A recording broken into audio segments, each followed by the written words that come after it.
For partnerships to work, if I could say it in one line, you have to bring something different to the table. If you're both builders and you're both good at the same thing, there's no point being a partner. Go do it yourself.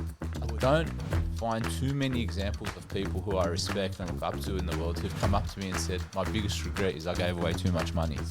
I don't believe in this go do whatever you want, follow your dreams. Sometimes your dreams are no good, they don't make sense, right?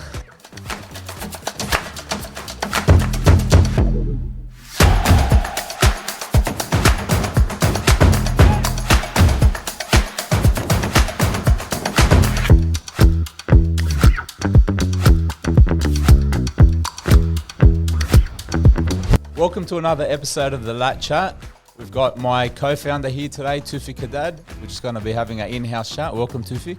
It's lovely to be here, John. It's nice to have you in here, mate, in a formal environment. I can't believe after a year of podcasting, we've never had a one-on-one.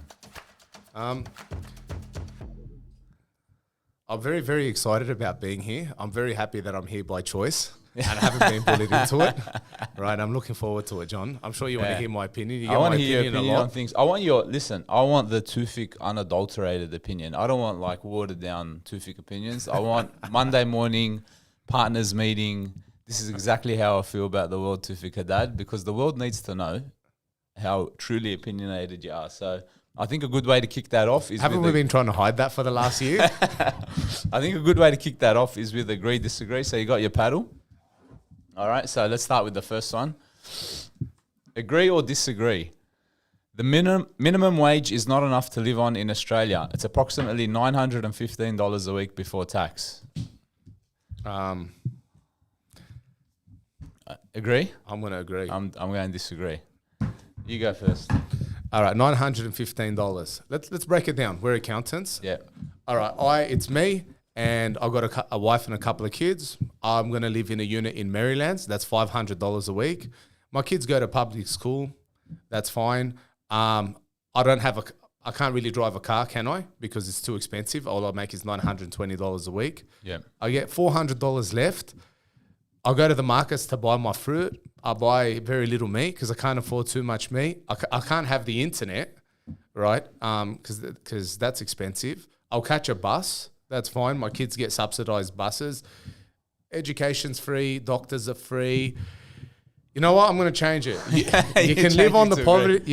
You can live on the poverty line, and yes, you can survive on $920 as a family. Yeah. All right. Well, you stole my thunder because you just proved that you can live on $915. But like, obviously, what's the downside, right? We spoke about this before. Most people want to basically have a house, pay a mortgage. They want a car that they can own. They want to send their kids sometimes to private schools.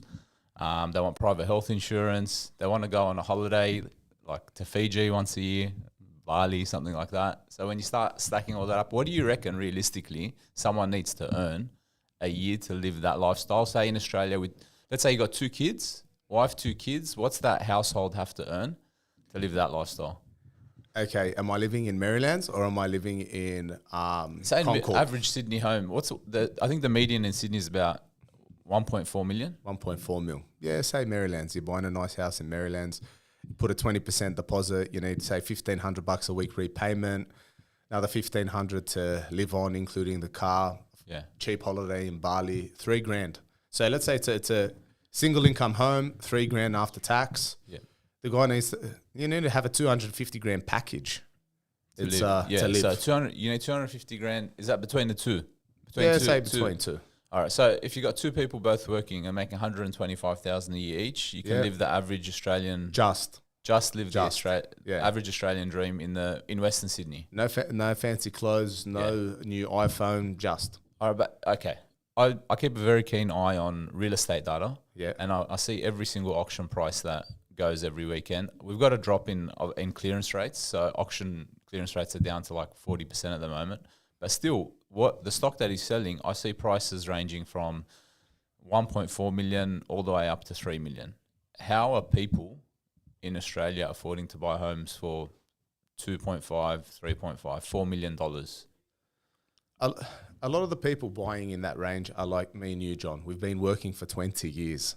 Right, yeah. We've bought cheaper property, we've sold them, we've upgraded, we're on a reasonable salary. and we might have had a windfall here and there to be able to afford a $2.5 million. I don't see many many young couples in their 20s on saving 20% deposit on $2.5 million, 500 grand plus stamp duty, having a home loan of 1.9 million. No, man, it's old money. It's money coming from the parents, right? If you get that boost, lovely. You get that chance. Or you've just made a reasonable amount of money, bought and sold a few properties in the past, had a windfall or two on a great salary. That's where you have to be to be able to buy a house. You got to take the steps. It's a game you play. Unfortunately, no. I finished my degree. I'm going to go work for 3 years. I'm going to save up a deposit and go buy a house. Yeah. In Maryland. Nah, doesn't happen anymore. Unfortunately. Let me paint a scenario for you. I come from a family of 6 kids. My dad comes from a family of 6 kids. His dad comes from a family of 8. I think great-grandparents come from like a family of 12. And then what we've got now in Australia is the average woman's having like 1.6 kids. So it's a diminishing population for basically citizens having kids. But we're bringing in migration to offset that. If you have like generational Australians having less and less kids, then they're passing down to their kids their houses and their assets. It means like you're going to set up 2 classes, the haves and the have-nots. So if you come from, you're an average family living in Marrickville, and your parents die, they leave you $5 million behind, and there's 2 kids in the family. Now you have $2.5 million each. So you've solved your housing problem. But then you've got migrants that coming in from Nepal, Colombia, other parts of Asia, Africa, wherever they're coming from, some parts of Europe, they're coming with $0. And they're working in the gig economy, the Uber drivers, Amazon drivers, doing all whatever they can do, working at cafes to get by. It just seems like it's inevitable that there's going to be the property owners are going to generally be like a property owners class on one side, and then on the other side you're going to have like a working or blue collar class that can never afford to buy property in Australia. There's some truth to that, right? It does feel like there are 2 classes, the haves and the have-nots, but it's only when it comes to Sydney property, right? It's only when it comes to property, right? Even the have-nots, they can still break in. You can still buy an apartment for $500,000-$600,000. There's still government initiative, the 5% deposit scheme, to get them into units or into a cheap townhouse, right? You can jump that class into a property owner class, right? But in terms of, if we're talking strictly, I want land with a house with a couple of 100 square meters of house, that's a hard goal to achieve, right? And if you do come from that family where there's 2 kids, mum and dad, they've both worked for a long time, they can guarantee your loan to buy a property, or alternatively, they can give you a whole lump sum of money, right? That might come from the grandparents for you to be able to afford the house. But yes, I agree with you. There's help. But John, when it comes to everything else, I feel like it's still a fair playing field. We all got iPhones and Samsungs. And flat screen TVs. We all got flat screen TVs. Yeah. We all have aircon in our cars. And aircon in our houses, right? And it's not like one person's got a car where you wind down the window, one person has the buttons to wind up a window. We all seem to be living fairly well. But some people get a Rolex, some people get a Casio. Some people don't have watches and don't need them. And I don't think you do need them. But that's a different story. Not in today's day. Just the last thing on the property before we go to the next one. We jumped on realestate.com this week. I narrowed down a search. I selected units, Melbourne CBD, and lowest to highest. And I noticed 1 bedrooms are starting in the like high 3s to low 4s. 2 bedrooms around 500,000. And being a Sydney resident my whole life, I freaked out because if you go probably 25 kilometres west of Sydney City to buy a unit that's 2 bedroom, you might find one for 500,000. But in the heart of Melbourne CBD, there's units going for $500,000. Why is Sydney and Melbourne so different in your opinion? It's demand and supply, right? There's plenty of supply in Melbourne, right? We're fairly landlocked in Sydney, right? We can't go south. Right, southeast, because we've got a big national park and they don't want to release that land. And you go north enough, you're also going to hit another national park, right? And they don't want to release that land, right? And we don't seem to be building units fast enough, and we haven't done it as well as Melbourne. planning in Melbourne, I think, is far superior than planning in Sydney, right? And they can sprawl in every way, shape, and form. You can go north and buy cheap property. You can go west and buy cheap property, and you're still 20 minutes from the city. Yeah. Over here in Sydney, 20 minutes from the city is ridiculously expensive. Yeah. So they've planned a lot better in Melbourne. They've got more opportunity for land in Melbourne, and they've done the unit thing a lot better than we have. It's still fairly reasonably priced to live in Melbourne, which is a little bit of a shame. Yeah. So it's like the discussion we're having, the have and have-nots in terms of property. That really applies to Sydney and to an extent Brisbane. Melbourne is still possible. Still for a game. And the interesting thing about the unit market in Melbourne, having developers as clients, you sort of come to understand the cost of building a unit. You're potentially picking up some of those units if you're buying them now at less than the actual building cost of those buildings. John, I remember pre-COVID, we were talking about one client that were building at about 250, 260 a site plus GST for something like it was fairly standard, fairly cheap, right? It was nothing fancy, but you're building at the mid-twos a site. That same property now, right? You're building at 450 to 500, 450 a site to 500 a site, right? For the same thing, just you're talking about 70% more just for the build. And if you're building in Sydney for 450 to 500, right, a unit, and you can buy a unit in Melbourne, in the city, finished, for 450 for 500 grand. It's crazy. I actually looked at some new units being built and sold in Wentworth Point, and 2-bedroom unit high rise starting at like $1.3 million. Ouch. Do you know what I mean? So when you see that 10, 15 Ks out of Sydney CBD, and then you see 2 bedrooms in the heart of Melbourne, part of it, the opportunist in me thinks, man, why don't I just go buy 10 Melbourne CBD units? But then obviously supply and demand, and the statistics I've seen lately showing that there is like a huge supply. So there's no guarantees if you do something crazy like that, it's actually going to go up in value. So you really got to, do the maths and see if it's going to be worth it as something you'd hold, taking into account the rent return and the interest. But anyway, agree or disagree? Let's go again. It's better to have a business partner than run a business solo. Oh, no. I'm sitting across from my business partner right now. I'm going to say agree. It's better to... You have to disagree because I agreed. No, I have to disagree. Okay, go. All right. We've been doing this for a long time, John. How many partnerships have you started that are still around today? Right? How many clients have partnerships think that about survive? it. All the partnerships we had from 10 years ago, how many of them are still around? A lot of them fail. A lot of them fail, right? And I would say more than 50% have failed. For a partnership to work, partnerships don't make sense a lot of the time when you're both trying to bring the same thing to the table, right? You butt heads. It just doesn't work. How many have I had to split where we've got partners in the room, one person's got to buy the other guy out, we've got to come up with a figure. Yeah. There's tension, they call me, they call you. How many times have we done it? We just did it 6 months ago, you and I. Yes. Right? It's something we help our clients do, but we don't really enjoy. For partnerships to work, if I could say it in one line, you have to bring something different to the table. If you're both builders and you're both good at the same thing, there's no point being a partner. Go do it yourself. Do it your way. Do it yourself. All right. So now I have to obviously chime in.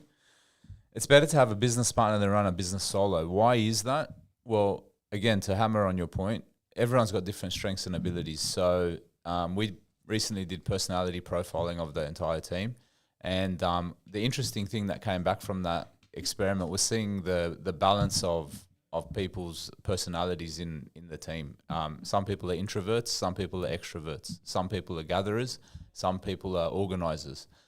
Some people value attention to detail, some people think big picture. When you have more heads and more people coming together to work towards a common goal, you get the benefit of the diversity of their personality types, strengths and weaknesses. What does that come at a cost of? Well, one, you're going to have to share your profits with someone. Not many people want to do that. Two, you're going to have to hold someone else accountable, which is, like I always have to tell you to get in on time. You know what I mean? And three, you're going to have to share profits with someone. But the biggest thing is dispute resolution. So if you don't actually have like a way to organize how decisions are made and a way you're going to come to an agreement when there's a dispute, every single decision in a business, when you've got two business partners, is a potential for that business to collapse.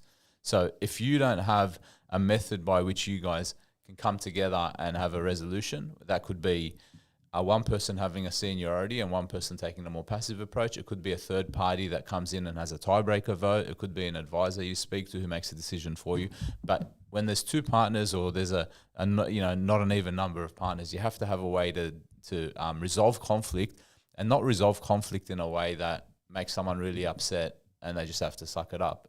In a way that's going to be, keeps everyone happy. Ultimately, it's very hard to do. And that's why I say, I'm not saying it's always going to work. I just think it's better to have that business partner if you can make it work.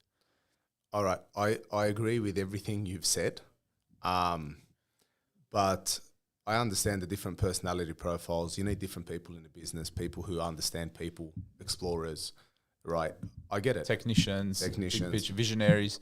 Correct. You definitely need all those, but do they necessarily have to own the business, right? I have a wife at home, and then I have a business partner in the office, and it's a very similar in some way. It's a very similar relationship. You got to understand the person, especially a business partner.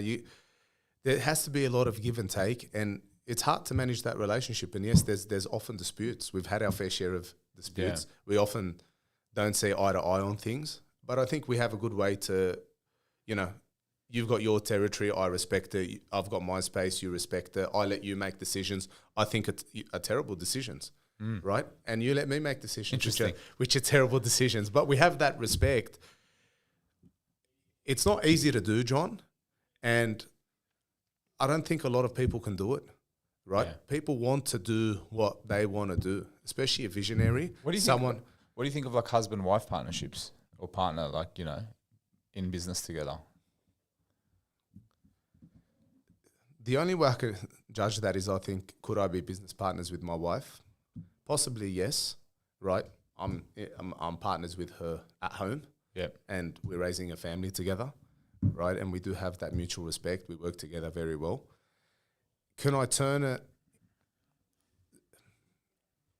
from everything outside work and bring all that inside work? It'd be very hard. How do you switch off between the two? I don't think I could switch off. I love the fact that I get to go home to my wife and I leave our work problems behind. It's you go home to a different set of problems. Yeah, that's right. But it's new. I don't bring that with me. When we hang out socially, Johnny, it's hard to drop the fact that we're business partners and we have 101 challenges in the day, from people to finances to clients, right? It's hard to drop everything and just talk about football and forget work. Yes. Right? I don't think. Yeah. Do you want me to go to your home every night? Would you love to come home? No, I prefer you not to come to my home every night, if I'm being honest with you. But do you know what I mean? Do you want me at your house every night to lie down in bed next to you at night? No, I prefer you not to lie down in bed next to me, to be honest. But that's what you're asking me. Yeah. Right. You want your business partner at home every night with you?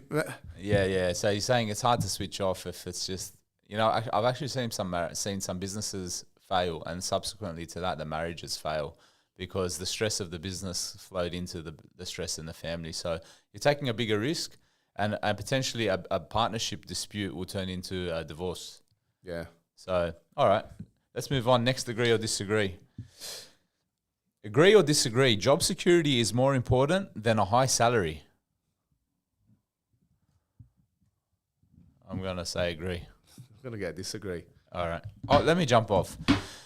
I agree job security is more important than a high salary, but when I say job security, I choose the definition. The definition of job security, in my opinion, is not a job that you're unlikely to get fired from. It's a job that you're unlikely to get fired from because you are actually doing something that you enjoy and you're adding value in that place. Job security for me is equal to the idea of you're in a place where you're adding more value than you're extracting. So is it better to be in a place where you're adding more value, or a place where you're earning more salary but adding less value? Well, of course, you want to be in a place where you're adding more value, even if the salary is less, because you're going to keep your job. You're going to make sure that you're going to get future promotions, future money will come, and you're actually doing something good because you're in a place where you're wanted and you're adding value every single day. Why would you want to be in a role where you're getting paid top dollar and every single day you're thinking, man, as soon as they're onto me, as soon as I see the HR manager and my boss walk into the boardroom and they call me in, I know I'm done. That's the worst possible scenario to be in. And I'll tell you what you'd be like if you were in that position at night in bed. You'd be like this. You put your arms outside, you'd be looking at the ceiling like this every night because you'd be thinking, any moment I'm going to get fired. It's so much better to have the security of like, I know I'm adding value there. I know everyone loves me. My boss loves me. The clients love me. I enjoy what I do. And you know what? I could probably go get a job paying another 20 grand somewhere else, but I'm going to be on my toes and I'm going to be building from scratch. Look, I agree with the John's hard definition. Yeah. Right. Absolutely. Give me the counter arguments. You want to be somewhere where it's valuable. When you said job security, the first thing I think of is go to a big corporate company, right? Go work for the government. Maximum job security. No one's firing you, but you're in a bureaucratic nightmare. Your job, you're doing the same boring thing every single day. You'll be there for 20 years. No one will fire you. People who work for Telstra from the 1980s all the way till now, they can't get fired. They've got absolute job security. It's very hard to fire someone. 100%. Someone tapped us on the shoulder recently and said, "Oh, like you're getting a little bit big. You tipped over, over 15 people now. So it means you're not small. So it means like you can't just fire anyone you want." I said, "Toufic's gonna hate that. Toufic hates having that over his head." Yeah, I know what you mean, right? But if you're any of the Latitude staff watching right now, don't get any ideas. All right, we'll still find a way to fire every one of you. Mate, I don't care. I'll phase out and fires. But that's what I think of job security, and anything is better than that, right? Yeah. Anything is better than that. But go to a place, add a lot of value, let's get a high salary. Add some dollar numbers to it. Yeah. Job security, you're in a job, you're making 100 grand, okay, adding a lot of value, and you enjoy it. It's a great workplace, and your bosses love you, and you do well. Or there's a government job where you can get paid 160 grand a year.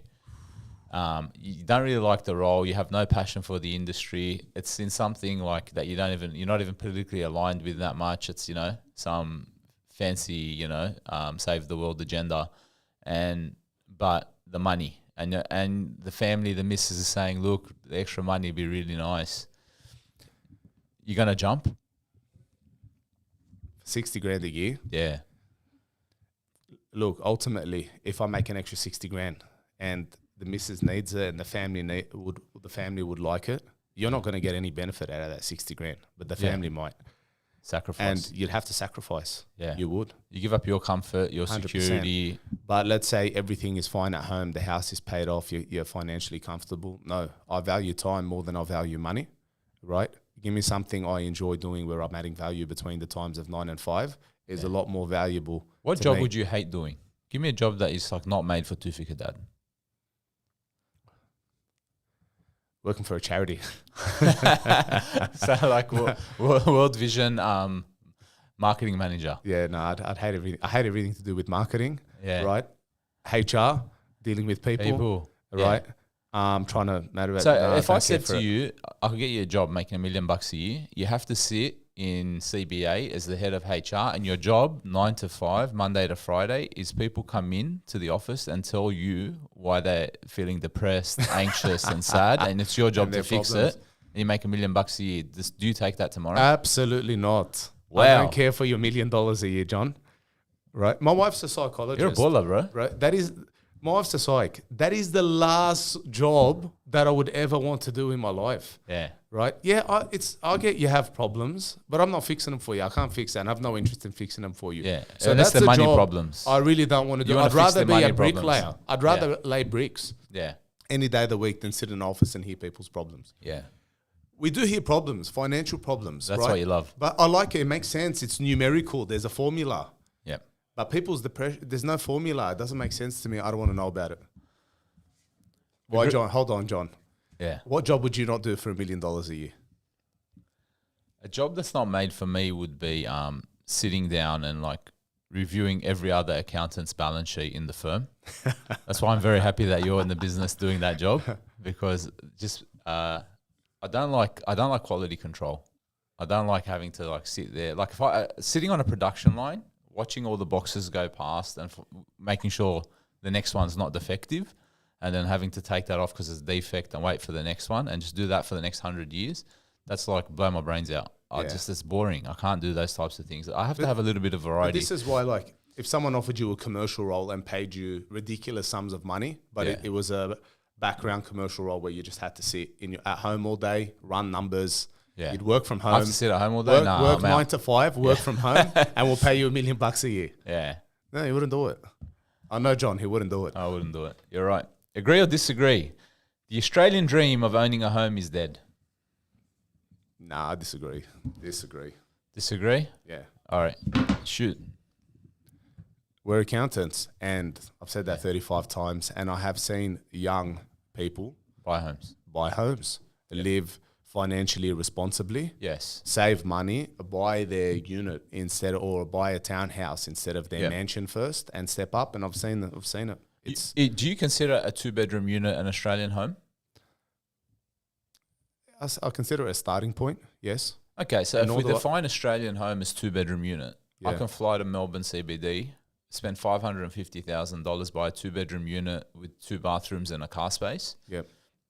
What's the mortgage repayment on 500? If I put a 20% deposit down, so I'm going to need, $100,000 deposit. I'm paying off $400,000. What's the about $600 a week?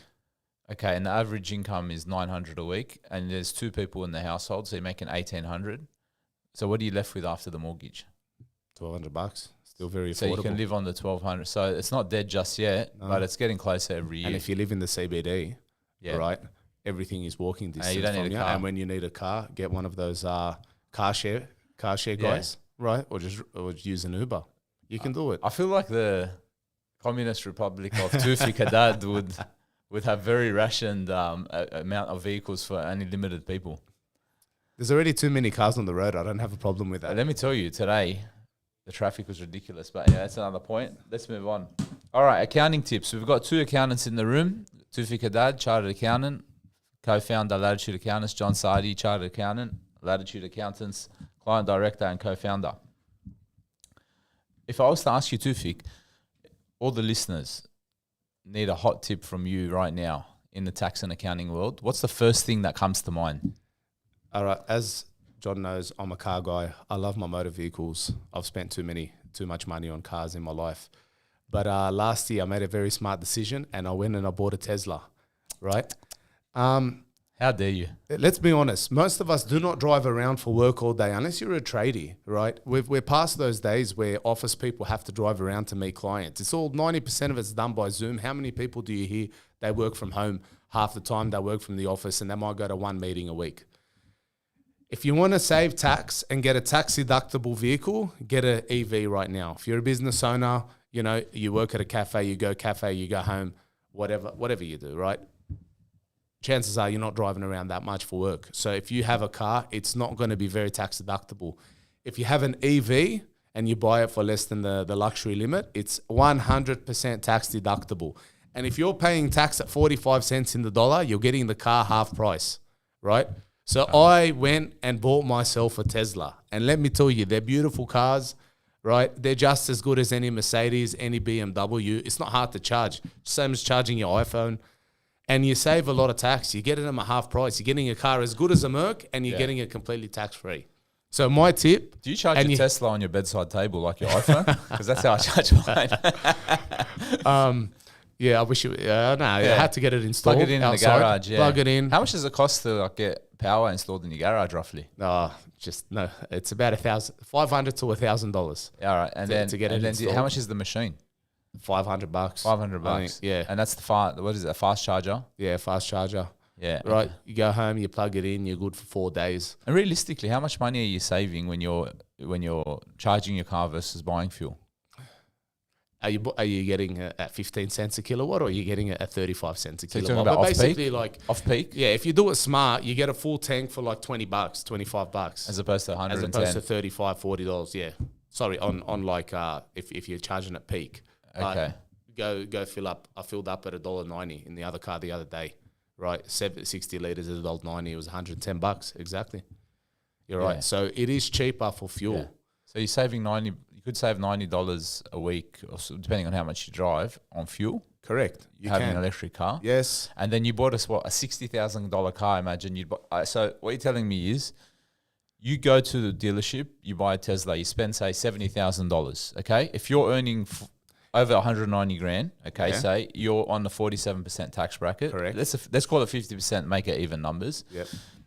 You now get a $70,000 car for effectively $35,000, and then instead of filling up petrol for $110 a week, you use off-peak electricity and pay $20 a week to fill up your vehicle. Yes. Correct. It sounds like a no-brainer. It does sound like a Sign me no-brainer, which is why I went and bought one. And John actually yesterday asked me if he could drive it for a few days just to test it out Yeah. to see if he's going to. John, tickled my interest. You buy it for 60, you get back the GST as a business owner, you're down to 55 grand. You get the car half price. It's got a 5-year warranty. Go hard. Drive it as much as you want for 5 years and then chuck it in the bin. It's got 7 years on the battery, I think. Yeah. So maybe go for 7 years and throw it in the bin. It's cheap and it's a luxury vehicle. It's beautiful to drive. But what would my friends think if I drove an electric vehicle? Um, Why is there a stigma around electric vehicles? What do you reckon? Just people have the weird, you know what, people have a weird association with, like, I don't know, it's a nostalgia. It's like a petrol vehicle or electric. It's like associated with control. Some people think, oh, you got an electric vehicle, it's got a computer, they'll just shut it off whenever they want. They'll COVID lock down your car, you'll be stuck at home. Except they can also, your ice car also has, your engine also has a computer, which they can do the exact same thing on. Right, so that doesn't make a difference. I've heard those arguments. Yeah. And I've seen all the memes about EV. Honestly, until I drove my father-in-law's, I thought I'd never drive an EV. They look ridiculous. They're disgusting. Yeah. And then I drove my father-in-law's and man, it's powerful. It drives so nice. It's amazing. Joe Rogan always talks about how much he loves his Tesla, and he's got probably a huge car collection with really good cars in it. I drove my father-in-law's on a Sunday. On Monday, I called up and I bought one. Wow. Yeah. Yeah. And I got an FBT free. Yeah. Get the GST back, save quite a bit of tax. Yeah. So all right, that's a good tax tip. Yeah. All right. Well, look, I had a meeting this week, and client came in and said, what tools should you be using to understand the numbers of your business and make sure you're growing? And that made me think, if I was actually a business owner, which I am, and what tools should I be what tools should I be using and what should I be looking at every week? And the answer was very simple. I just had to ask myself, what tools do I use every week, and what do I do every week to assess, how the business is going? I've got 3 things that I do to keep my eye on the numbers at all times, as you would know. Number 1, I get a weekly dashboard of all the important high-level numbers in the business, okay? If I say weekly dashboard, what's in it? I've got one in front of me. Every single week on my table, Monday morning, I've got a document here, a dashboard, which shows me sales week to date this year versus last year. Month to date sales this month versus same month last year. Quarterly sales this month versus last year. Year to date sales. Then profit on those same metrics, weekly, monthly, quarterly, year to date. It shows me overdue debtors. Why is that important? Because if I don't know who owes me money right now and it's overdue, then I've got no way to proactively chase that money and bring it in. You could do all the work you want, but if you're actually not getting paid, then it's like you didn't do the work to begin with and didn't invoice it. So cash is king. You need to bring the money in. Sales, profit, overdue debtors. Then on the lead side of the lead in the drivers of the business are leads and setup. So in our business, we basically do tax and accounting for companies. The more leads that come in, that results in more tax returns, more BAS's accounts that go out, generates more revenue. So I need to know what the lead indicators are for if my business is growing. So we track again, weekly, monthly, quarterly, and yearly, how many leads come in on all of those time frames and compare it to last year. And we check the percentages.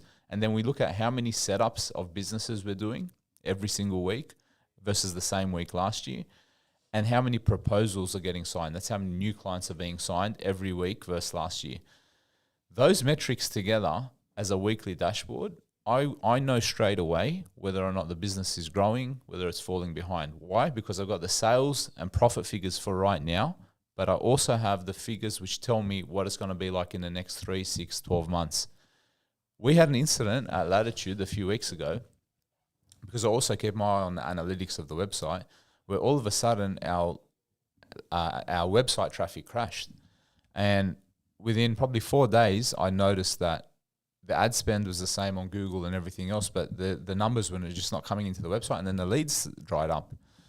And I started fishing around, and I just said to myself, being super efficient, I said, this just could be an anomaly, and it's been less than a week. I'm going to wait 1 week. If it hits 1 week and something doesn't happen, I'm going to look into it.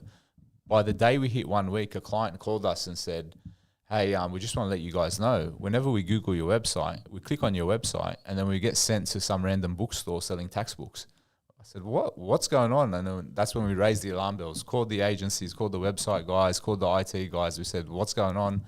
Why is our website diverting traffic away? And the data told you that. The data told me that. If I didn't have the data, if I wasn't looking at the analytics, if I wasn't looking at my leads coming in, if I wasn't looking at, I've got an addiction to looking at these numbers. I'm the guy that refreshes the screen 50 times because I just want to know in real time, all the time, what those numbers are. I wouldn't have known that was happening. We were able to sort it out. There's a little malware. They cleaned it up. They put some extra security. And then straight away, the following week, which was the last week, everything went back to normal. So the weekly dashboard is the first thing you need to be looking at to know exactly how your business is going. Then you got to zoom out. That's zoomed in, all right? Then you got to start zooming out. When you zoom out, you look at a monthly level. On a monthly level, what you want to have in your Xero setup is a templated monthly management report. That management report is going to have more details than one A4 piece of paper with 10, 15 numbers on it. It's going to have a profit and loss for the month compared to the previous month, broken down into your market into your product segments. We're a services business. We don't sell products. We sell services. So what we have is teams that are in the business and managers who lead those teams. So we can see sales by manager and see how each manager is performing and then regulate how much work they have and divert more work to them. There's going to be a balance sheet in there. Why is a balance sheet important? It shows you your cash at bank balance, shows you your debtors, your payables. It shows you how much tax you owe at that point in time. It tells you how much profit you've made year to date. Okay. Then there's going to be your age payables, your age receivables.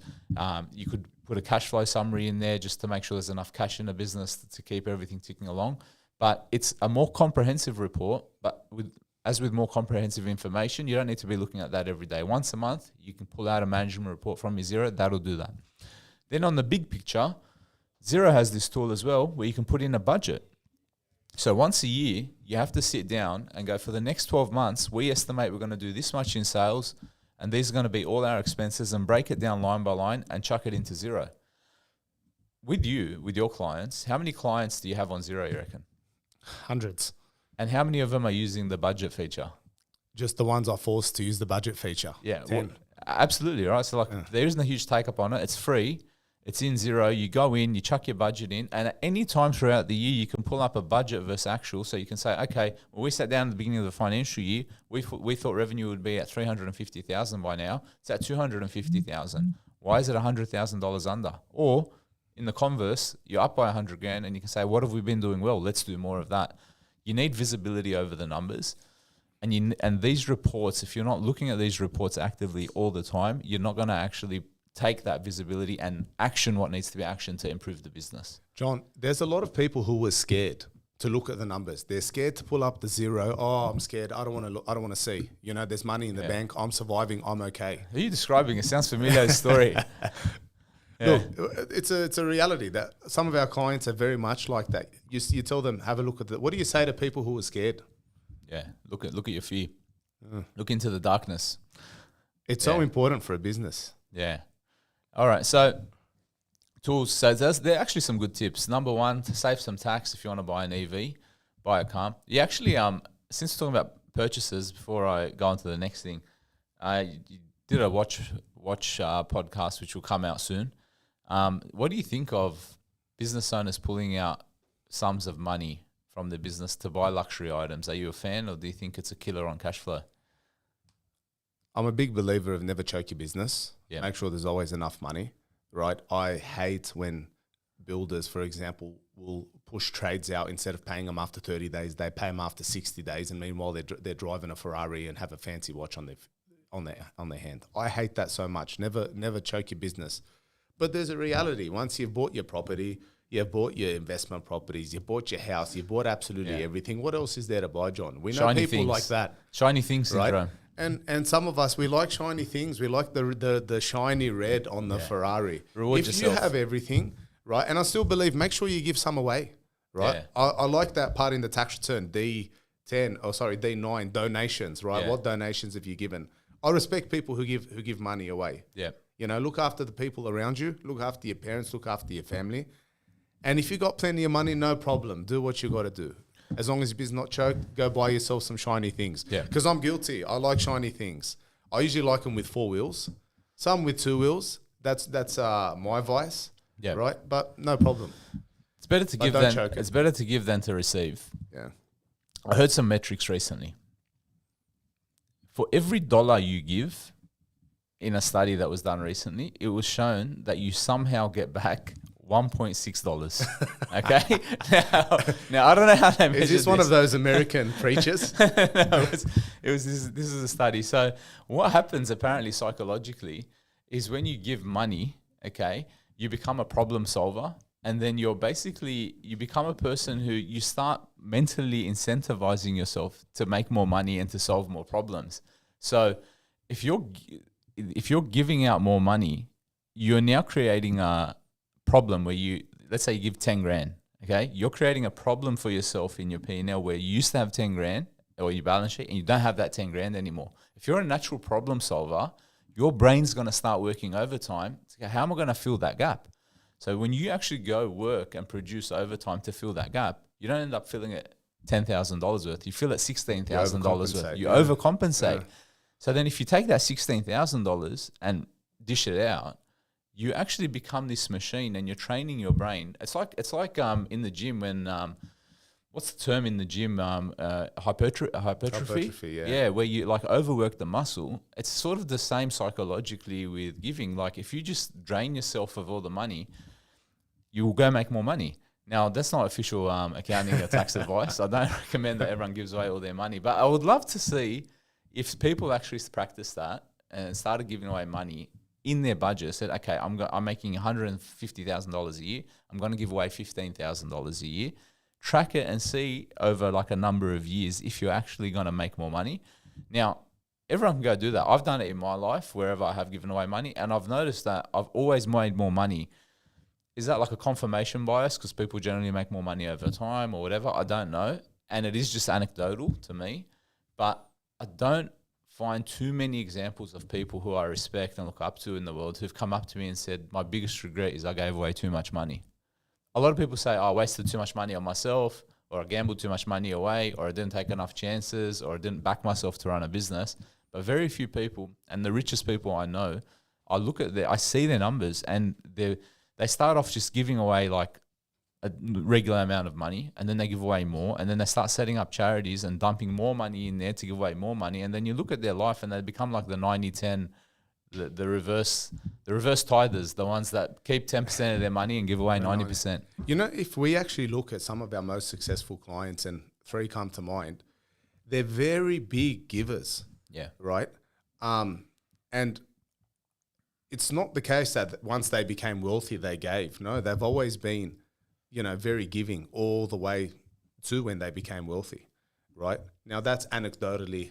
Yeah, but this is what I'm saying. Like it is all anecdotal, and studies can do what they do and say, okay, you get $1.60, whether you believe that or not. For every dollar, that's up to you. But my anecdotal evidence over 20 years of accounting, looking at every single person I've worked with, every balance sheet I've seen, is all the rich guys are givers, and all the guys that are like tight and don't want to give away a cent, and they're trying to like scrap every dollar together and like very greedy with their money, they never go nowhere. Guys and girls, but take that as you may. All right, we've got this story here today. Recently in the media, the Australian government has announced a new 20% reduction on all student loan debts, including HECs help, as part of its effort to ease financial pressures on graduates. This one-time discount is set to benefit over 3 million Australians, significantly cutting debts such as a typical 27,600 HECs loan by around $5,520. Additionally, the repayment threshold will increase to $67,000 starting July 2025, providing more breathing room for lower income earners. These changes aim to make higher education more affordable and reduce the financial strain on young Australians entering the workforce. What's your thoughts on how this will impact students and graduates long term? You know, John, I'm actually an advocate for highly subsidized and free education, right? Oh, this is going to be contentious. I'm going to fight you on this, but I want to hear you out. Right. I like the idea of tertiary education being highly subsidized by the government for areas that our country is in need, right? What I don't like is, for example, an arts degree. I have no problem with art. You know, people who want to study arts, go for your life, right? But why does it need to be as subsidized as other degrees, right? Why does the government need to fund it? We in Australia, we're in the accounting field. You know what we need more of this in this country? We need more accountants, Yep. right? We need more doctors. We're bringing in accountants. We're bringing in doctors. You know who we don't need? We don't need, sorry, Nathan. We don't need more people in marketing. We've got plenty of people in marketing. You know, everyone who wants to do a business degree these days is majoring in marketing. I think we should have government funding pushed to areas that benefit the country, right? And in areas that we need. Like, as far as I'm concerned, if the government came out next year and said anyone who does accounting degree gets 100% subsidized, who's an Australian, Yep. I'd say that's a great use of my money, because we need to encourage people to become accountants, because it's not cool to become an accountant, Yep. right? So I have no problem. I just think it needs to be used as, we need monetary policy for manipulating people into certain careers. I don't believe in this go do whatever you want, follow your dreams. Sometimes your dreams are no good. They don't make sense, right? Your degrees are no good. Don't worry about, you know, like, there's so many useless degrees and useless studies. It shouldn't be done, right? But for things the country needs, absolutely subsidize it more. So I like some of this, Yep. right? But it should only be for degrees that I would like to pick and choose. Can I push back on you for a second? Tell me, All John. right. I was having a chat with one of the boys, and we were cruising in the car, and he said to me, he dropped it on me. He goes, "Bro, do you know I don't have insurance on my car?" And I felt a sense of like anxiety rise up inside me. I go, "How can this guy not have insurance on his car?" And I was trying to like process why, and like the argument I put together, I'm like, man, you just have to count car insurance as a cost of driving a car. And like, if you can't afford the insurance, just don't drive a car. And the reason I was saying that is, I said, if you actually hit a Lambo and you write it off and it's your fault and you don't have insurance, you're going to go bankrupt just trying to pay out the repair on that car or pay out that vehicle. And that's the fact of the matter. It's like, if you're in an economy where there's car insurance and you're the person without car insurance, you're now at a loss. So then later on, like, the wheels started turning. I'm like, why is it like that? What's going on? What happens in the insurance industry is, when car repairs are now covered by insurance, there's now an inflation that comes into car repair costs. 100%. Okay, so now if car repair costs are paid by the cheapest possible person, okay, the car repair costs will be low. It might cost $1,000 to repair a bumper. Now it's in an insurance industry and insurance set prices. There's like a race up where now we can charge 2, we can charge 3. We're now going to turn this small accident into like a $8,000 repair cost.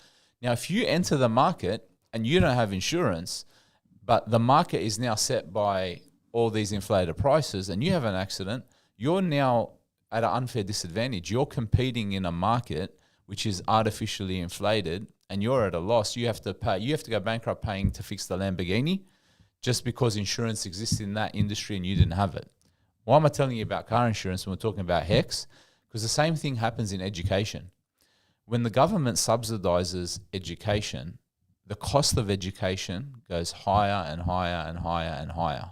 Okay, so what you artificially create is a false economy where the people that are benefiting are not the consumers of the education, but it's the institutions that are running these programs to make profit for themselves and eating into taxpayer-funded money to absorb all that free government money to deliver courses that are rubbish.